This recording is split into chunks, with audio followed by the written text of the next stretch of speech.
división de etapas en el proceso productivo, diría, bueno, la primera etapa son las 3 primeras novelas. Excluimos ahí el libro de cuentos. Y la segunda sería ya la etapa en que el humor, la parodia, la burla, la risa, la cultura de masas, la radionovela, el matrimonio, la vida familiar ingresan como componentes dentro de estructuras narrativas más sencillas, ¿no? Entonces estamos hablando de 2 etapas. Y ya luego ahí no se detiene nuestra observación, solo 2 etapas, pero solo hasta ahí. Y de ahí en adelante ya los críticos han discutido, porque luego de la tía Julia, la siguiente novela es La guerra del fin del mundo, donde otra vez retoma, diríamos, el vuelo que había perdido, ¿no? La guerra del fin del mundo del año 81, bueno, y ahí en adelante, ¿no? Entonces, solo hice esa introducción, ese recordaris, porque siempre hay que estar recordando, solo por eso es que leo esta parte introductoria, no con la finalidad, sin duda, que ustedes lean la ponencia, sino para ver cuál es el origen. Eso también es muy importante, cómo se originó este texto de David sobre Villa. ¿Qué dice David sobre Villa? Dice, hay un prólogo, dice, la feliz y merecida concesión del Premio Nobel de Literatura 2010 a nuestro compatriota Mario Vargas Llosa me permite reunir en este texto 2 trabajos, o sea, son 2 trabajos los que reúno, ¿no? Que publiqué anteriormente sobre sus concepciones novelísticas, o sea, son textos que ya había publicado. El primero se titulaba originalmente Realidad, Teoría y Creación en Vargas Llosa y apareció en 1972, ¿no? Esto apareció el 72 en la revista de la Universidad Cayetano Heredia, cuando nuestro autor recién había publicado sus novelas La ciudad de los perros, 1963, La casa verde, 1966, y Conversación en la catedral, 1969. Y acababa de dar a la imprenta su extensa investigación, García Márquez, Historia de un deicidio. Lo mismo que decía Oviedo, ¿no? Se refiere al mismo periodo. Posteriormente, Vargas Llosa escribiría 2 novelas, Pantaleón y las visitadoras, 1973, y La tía Julia y el escribió, 1977. Lo que acabo yo también de decir, con las que cerró, según él, ¿no? Según él cerró, para mí no, para mí acá hay 2 ciclos. Hay una discrepancia entonces con el doctor Sobrevilla. Dice, con las que cerró su primer ciclo novelístico. Es preciso indicar que estas 2 últimas obras no realizan la concepción de la novela total, que preside en cambio las 3 primeras, y que además, como es conocido, introduce el humor en sus historias, lo que también las diferencia de La ciudad y los perros, La casa verde y Conversación en la catedral, en las que lo cómico está ausente. Reproduzco mi artículo tal como fue publicado, pues en él presento de una manera que en lo esencial me parece correcta la primera concepción novelística de Vargas Llosa, la de novela total. Ese es otro concepto que siempre ha manejado, ha dicho Mario Vargas, que la novela es el género total, lo presenta todo, ¿no? Y ponía como ejemplo 100 años de soledad. En realidad es una metáfora, es una, ¿no? Nunca una novela va a ser, pues, nunca va a ser total, siempre será una sinécdoque, ¿no? Una parte de un todo, pero en fin. Bueno, y el segundo trabajo, dice, es La nueva teoría de la novela, de Mario Vargas Llosa, y procede del año 1991. Claro, él hace una nueva clasificación 20 años después. ¿Por qué? Dice, en dicho artículo, el segundo trabajo del año 91, ¿no? Que ya es incluso con respecto a la fecha de publicación de este libro, que es del 2011 propiamente, sí, pues, ¿no? Entonces ya 91, 2001, sí, 20 años propiamente, ¿no? El segundo trabajo es La nueva teoría de la novela de Mario Vargas Llosa y procede del año 1991. En dicho artículo traté de demostrar que desde mediados de la década del 70 se gestó una nueva concepción novelística en Vargas Llosa que se puso de manifiesto por primera vez en La Guerra del Fin del Mundo, 1981. Para 1991 el autor había publicado, además en el terreno novelístico, Historia de Maita, 1984, ¿Quién mató a Palomino Molero?, 1986, El Hablador, 1987, y Elogio de la Madrastra, 1988. Posteriormente ha dado la imprenta Lituma en los Andes, 1993, Los Cuernos de Don Rigoberto, 1997, La Fiesta del Chivo, 2000, El Paraíso en otra esquina, 2003, Travesura de la Leña Mala, 2006, y El Sueño del Celta, 2010. En mi artículo examino cómo influyen las ideas del autor en sus novelas La Guerra del Fin del Mundo e Historia de Maita, ¿no? Y bueno, ya viene el artículo, o los dos artículos en los cuales David Sobrevilla, en el primero de ellos, habla de la etapa inicial, ¿no?, que él la hace extender hasta la tía Julia. A nuestro modo de ver,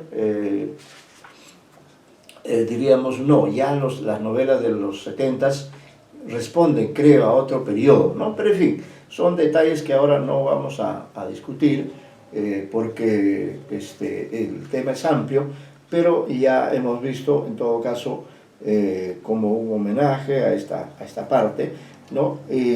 Ahora vamos a hablar de ustedes, de sus, por haber tenido además la paciencia de escuchar esta conversación. Tienen ahí siempre a la mano, si hay otra oportunidad, volveremos, en fin, a tratar algún otro. Hay otros textos, si el tiempo nos alcanza, lo haremos, pero ahora, en todo caso, quería también, sí, con ustedes, ver el asunto de las notas, las calificaciones. En realidad, debo decirles que hemos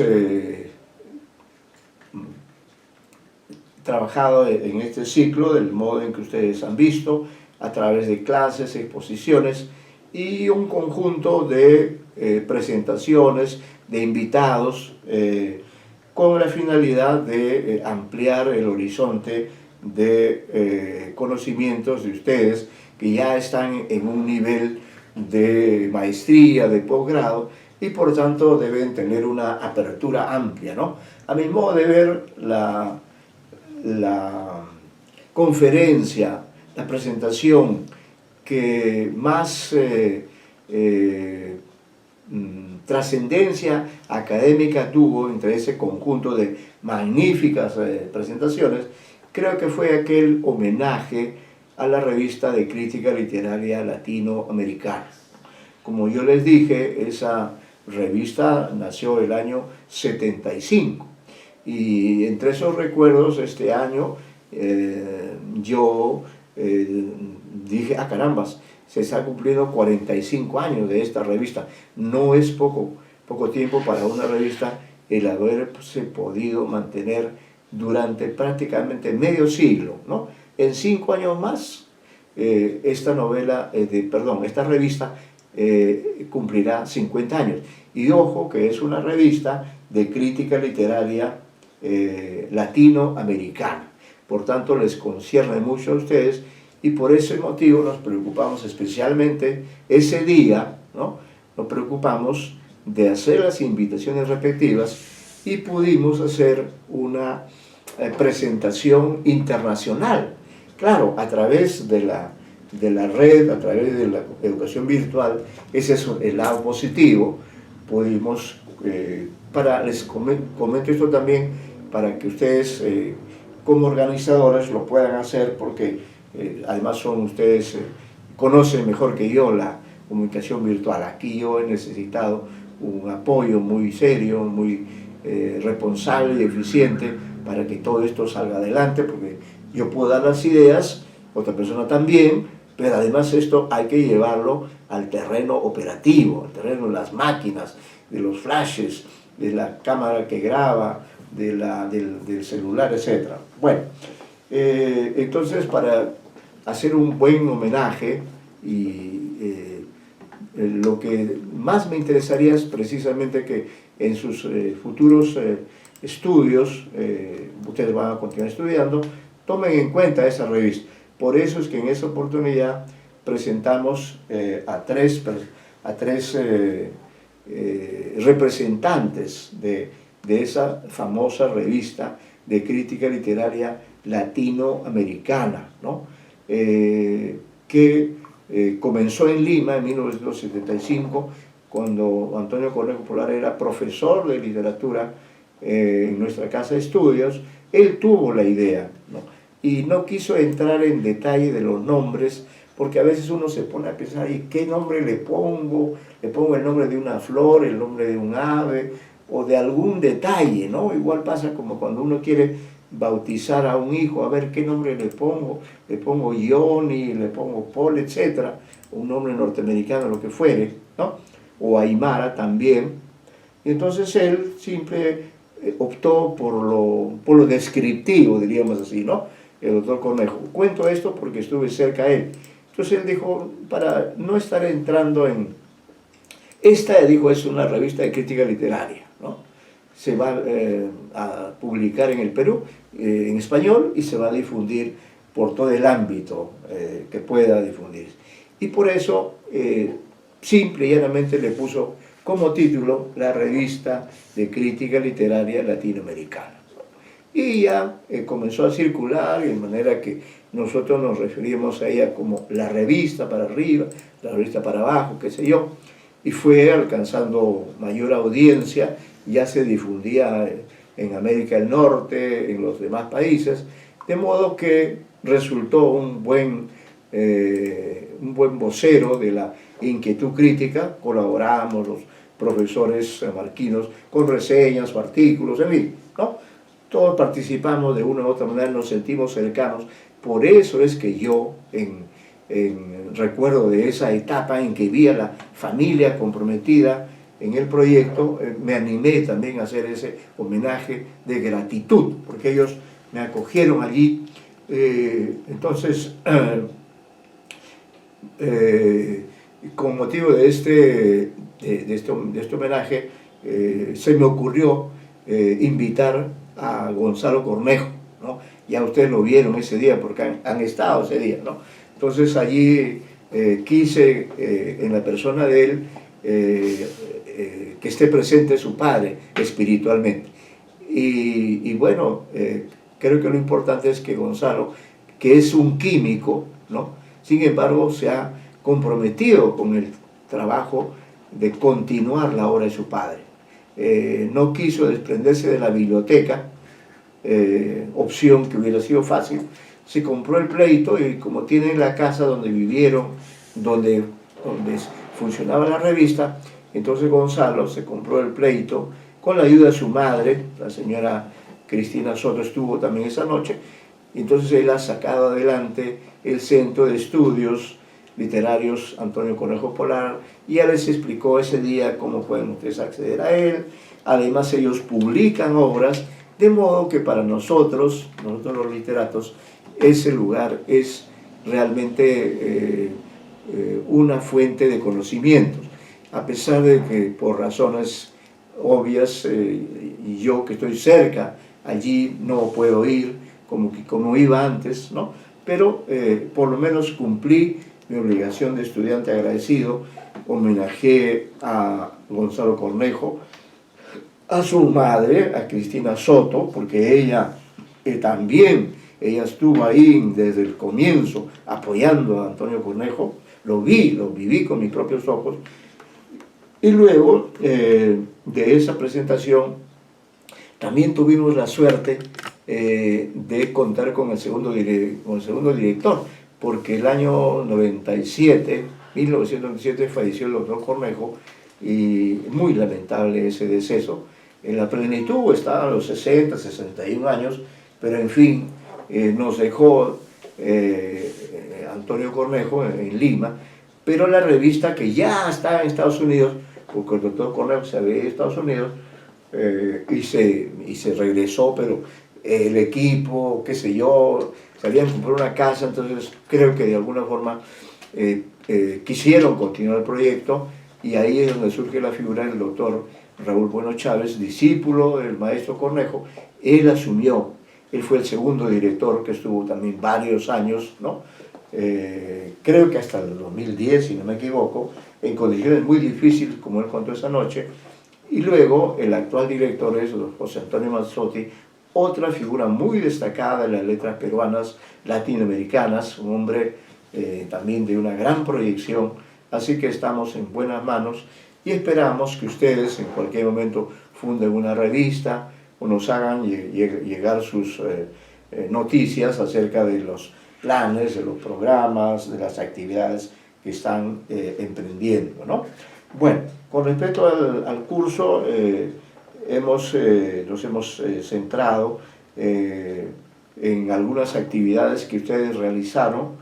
He tomado nota aquí, están en nuestros archivos, los análisis que ustedes prepararon de los cuentos de Ribeiro, Los Moribundos, en el caso del señor Ábalos, y una medalla para Virginia, en el caso de la señorita Yangali. Esos trabajos fueron presentados, han sido calificados adecuadamente. También hicimos con ustedes un trabajo de análisis del Ritual de mis piernas, poema de Neruda, ¿no? Que también fue motivo de una presentación de ustedes, de una fundamentación respectiva. Y por coincidencia, vean ustedes, en este semestre, el último trabajo que se indicó con antelación, y que por cierto ya ustedes han presentado, los dos autores escogidos son dos grandes poetas, ¿no? Son en orden de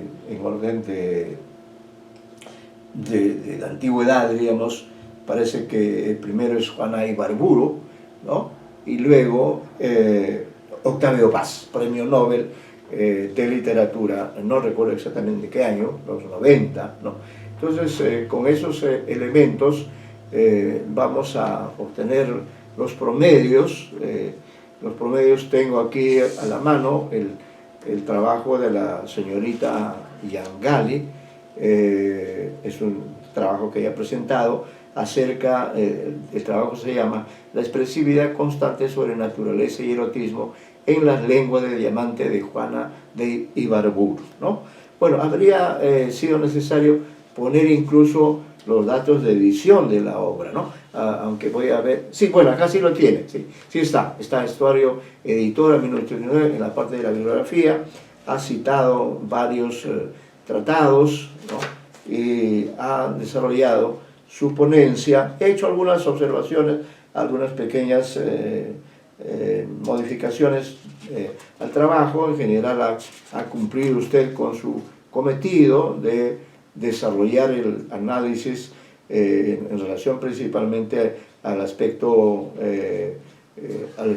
indicado, ¿no? Es decir, la naturaleza y el erotismo presentes en los textos de esta gran voz poética que es Juana Ibarburu, que realmente en este poemario, pues la lengua de diamante, ¿no? Que está dividido en tres partes. Ahí usted constata un fuerte molde modernista, un lenguaje preciosista, y también habla de una sensibilidad romántica y actitud amatoria con una tendencia paisajista muy notable. Es una caracterización que usted hace, ¿no? Luego, la conceptualización en el poemario, las lenguas diamantes, la expresividad, la naturaleza. ¿Qué es la naturaleza? Que es un concepto muy importante, sin duda, ¿no? Por cierto, ya es el concepto que el ser humano tiene de la naturaleza imposible que nosotros podamos apropiarnos de ella. Vivimos en ella, ¿no? Vivimos de ella también, pero es una entidad que nos supera, nos rebasa ampliamente. Nosotros somos parte de ella, producto de ella, ¿no? Y ahí la importancia que tiene para los poetas la naturaleza. Y este concepto interesante, dice usted acá en la página 5, a propósito se olvidó de paginar su documento. Dice, el erotismo es la exacerbación del deseo sexual por medio de la imaginación, la fantasía y o la estimulación sensorial. Se identifica con el placer sexual. Es un rasgo característico de los seres humanos por excelencia, pues a diferencia de otros animales, se aparean por placer y no solo con fines reproductivos. Así el erotismo es independiente del instinto de reproducción sexual, ¿no? Pues bien, está bien este concepto. La palabra erotismo proviene de la unión del término griego eros, que significa amor o deseo sexual, con el sufijo latino ismo, que significa acción o actividad. Eros es también el nombre del dios griego, al que se le considera dios de la atracción sexual, del amor y de la fertilidad. Este dios fue llamado Cupido en la mitología romana, ¿no? Entonces, a partir de estos conceptos, abarca otras categorías también, como el dolor, la muerte, ¿no? Y todo ello como elementos que aparecen dentro de la poesía. Cita usted a Bataille, muy bien, es un autor importante con respecto a al tema del erotismo. Georges Bataille dice, respecto al erotismo, recordemos la trascendencia desestabilizadora que atribuye Georges Bataille al describir la conmoción y la pérdida del límite que conlleva, porque lo que está en juego en el erotismo, dice Bataille, es siempre una disolución de las formas constituidas, ¿no? Es un concepto muy importante. También cita a Deleuze, a Guattari, en fin, Bakhtin también aparece el poema La Hora, ¿no? Efectivamente es uno de los clásicos poemas de Ibarburu, Amémonos, bueno, termino el trabajo con una antología de poemas, ¿no?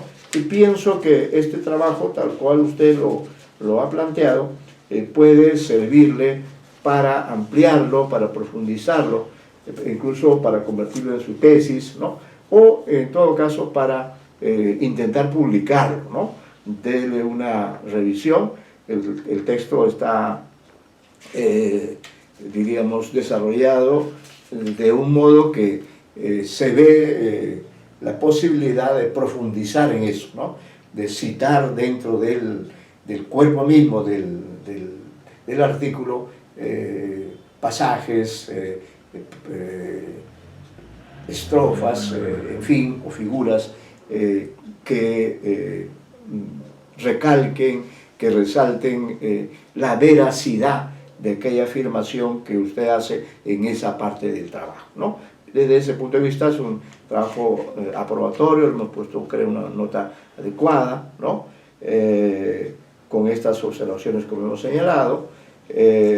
Entonces esos tres trabajos, repito, su análisis del cuento de Ribeiro, más el análisis del ritual de mis piernas, y este trabajo, ¿no?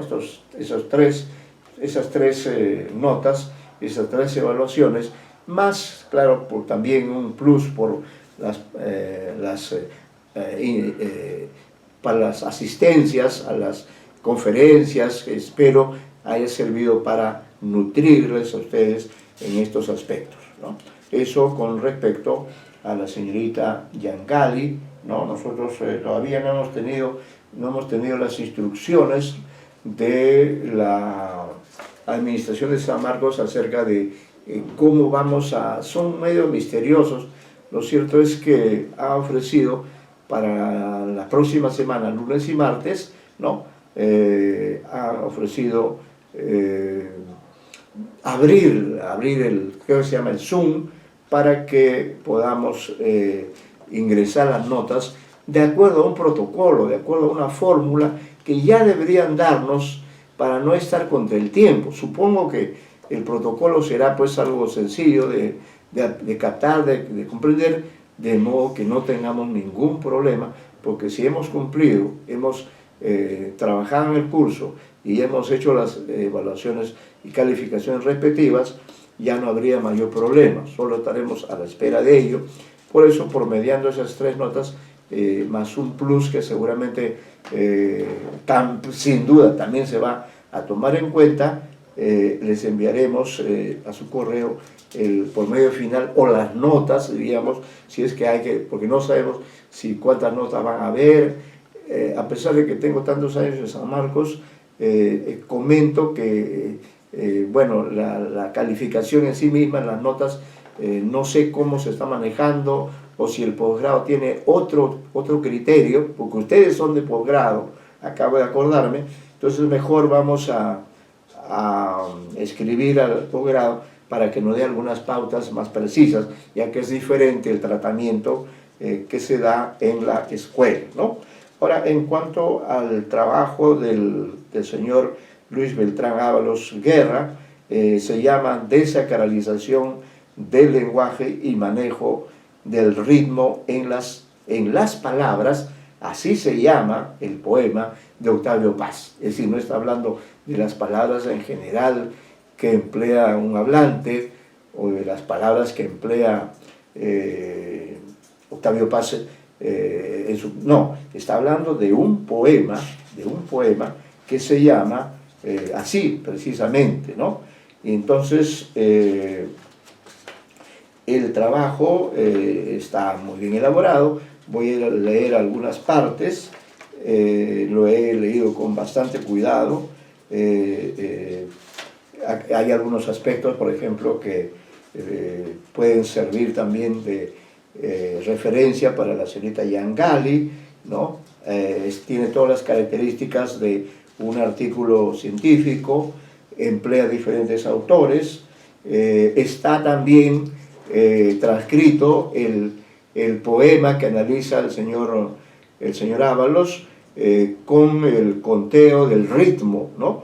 Con las sílabas en las cuales se identifica la sílaba tónica. Pues muy importante, mire cómo es la literatura, puede trabajar sobre aspectos de detalle tan pequeño como son los ritmos, como hace el señor Ábalos, o trabajar de manera más general, más global, como hace la señorita Yangali. Pero todo esto, en todo caso, está aquí trabajado con bastante detalle a lo largo de las páginas. Los análisis son muy convincentes, a cada momento se está citando, ejemplificando. Eso es muy importante, la división rítmica, esta idea, esta renovación que ha habido con respecto al ritmo, ¿no? Que luego de haber dominado durante muchos siglos y quizás miles de años el análisis o el campo de la poesía, de pronto el ritmo perdió peso, se le comenzó a ver como algo mecánico, como algo que no trascendía. Pero felizmente a partir ya de varias décadas, ¿no? Entre ellos la figura de Arduini, pues se ha llegado a una suerte de revaloración del ritmo. Es un elemento esencial, y en eso estoy yo también totalmente de acuerdo. Me he acercado también a este tipo de análisis, ¿no? Tengo noción, alguna vez he hecho un análisis de este tipo, de manera que está bien trabajado, y voy a leer solamente un par de párrafos. Dice sumilla, ¿no? Todo trabajo debe tener una sumilla. Dice: mediante este trabajo estudiaremos el poema Las Palabras de Octavio Paz. Al analizarlo, lo entenderemos como uno de los ejes fundantes de su poética y la labor del poeta. En tal sentido, se plantea que el lenguaje es un espacio salvaje. Miren qué interesante este concepto. Se plantea que el lenguaje es un espacio salvaje y como tal debe ser domesticado por el poeta. Ahí nomás tiene usted una gran metáfora, una enorme metáfora, ¿no? El lenguaje es un espacio salvaje, y realmente lo es, ¿no? En un sentido simbólico lo es, porque el lenguaje está ahí en todas partes, bulle por todos los lados. Entonces ese espacio salvaje, o ese espacio infinito, diría yo, ¿no? Debe ser domesticado por el poeta, debe ser recreado, debe ser trabajado, construido, seleccionado. De modo similar se insertan estilemas recurrentes como la violencia, el dinamismo, la tensionalidad y el acto creador, ¿no? Son los estilemas, es decir, lo que llamaríamos los motivos, ¿no?